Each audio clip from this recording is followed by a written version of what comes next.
smell that? Fall is in the air. Sweater weather, soup weather, fill up the fire pit and invite your neighbors over weather, and of course, it's that time of the year for Oktoberfest as well. Beer, brats, and a celebration of all things Bavarian. Today, we're going to tango with some of those delectable delights. We'll be making some soft pretzels with a tangy beer cheese dip and cooking up a crispy schnitzel that is worthy of your dinner plate all 12 months out of the year.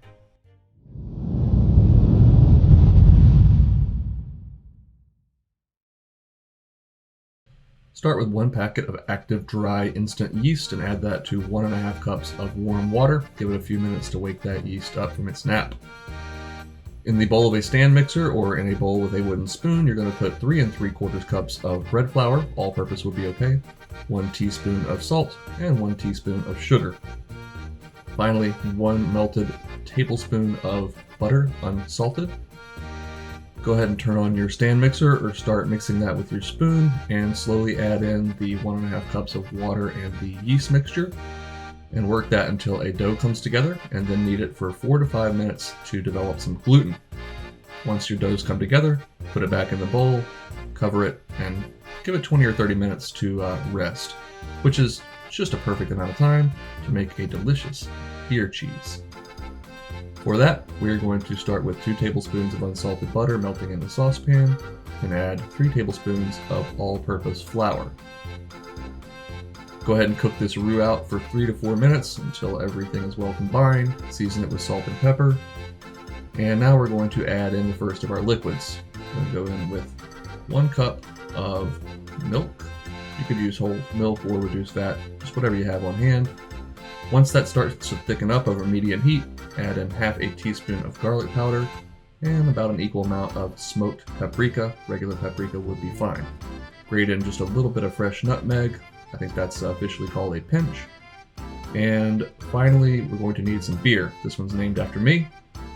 We're going to put in about a cup of that and keep it over medium to medium-high heat to thicken it and bring it together. Add in a tablespoon or 2 of the mustard of your choice. I like whole grain mustard. And finally, 8 ounces of cheese. Cheddar is my cheese of choice, but you could choose Jack or a mixture of cheeses. Again, it's pretty flexible, whatever you have on hand. Kill the heat and slowly work in the cheese. I promise you there's still enough heat in that beer cheese sauce to melt all of that cheese without needing the heat, which could cause the cheese to separate. Finally, add in just a few green onions, scallions, chives, whatever, and our sauce is done. Now, back to the pretzels. Go ahead and get your dough turned out onto a floured work surface, and we'll begin dividing it, kind of like dough mitosis. Does that work that way?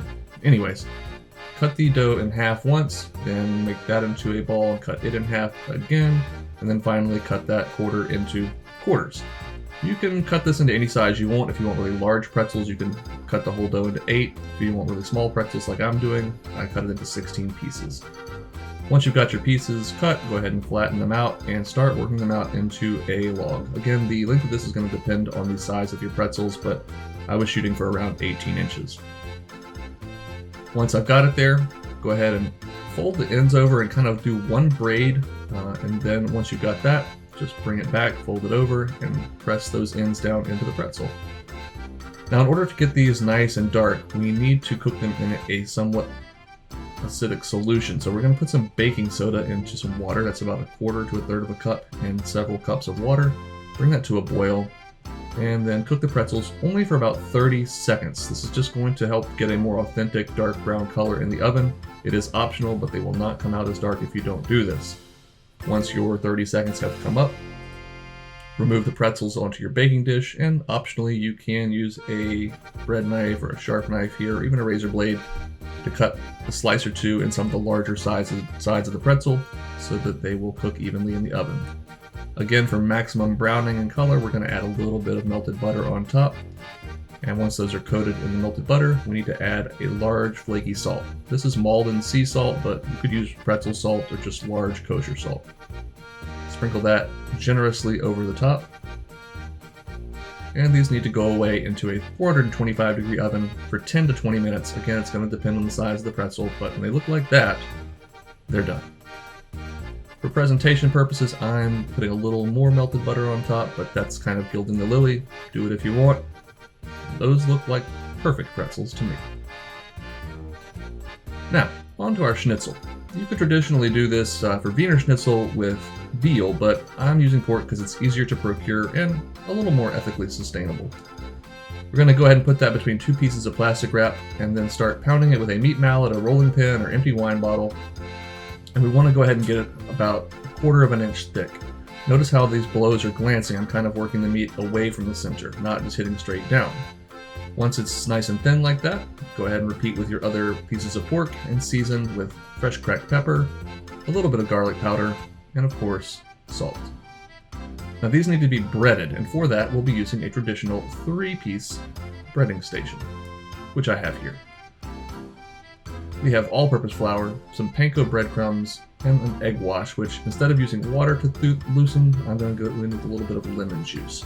Once you put that in, just go ahead and beat all those eggs together.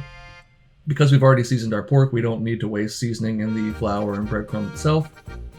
So to begin, you're going to take one of your pork cutlets, lay it gently into the flour, and go ahead and get that coated thoroughly on both sides. Shake off any excess and lay it carefully into your egg wash. And once it's coated in the egg, go ahead and get it into the breadcrumb, using your dry hand there to gently press the breadcrumb into the pork. Repeat as needed, and these need to rest for 10 to 15 minutes to let that breading set up on the outside. We're going to cook these in about 1/4 inch of olive oil or oil of your choice in a cast iron skillet set over medium to medium high heat. And once your oil is hot, gently lay them in away from you.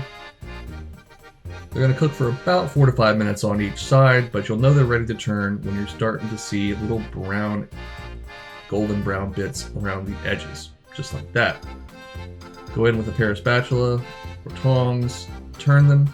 Now, my oil was a little uneven here, so that's why I'm getting some brown spots and some lighter spots, but I didn't have any more pork to redo it, and trust me, they're still going to taste just great. Let those drain for a few minutes, and then you're ready to serve with some fresh lemon and some parsley or green onions. Well, let's see how this came out, shall we? Got to get a nice squeeze of lemon down over that pork. The acidity and the brightness really helps to cut through that crispy, rich crust.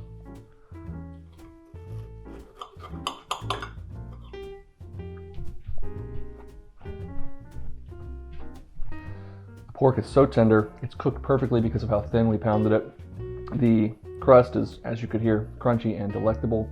Whether you celebrate Oktoberfest, see it as an excuse to drink beer, or just need some new recipes in your life, I highly recommend giving this schnitzel a shout. And you know, those pretzels and beer cheese weren't half bad either. Until I see you again, go make something delicious, and auf Wiedersehen.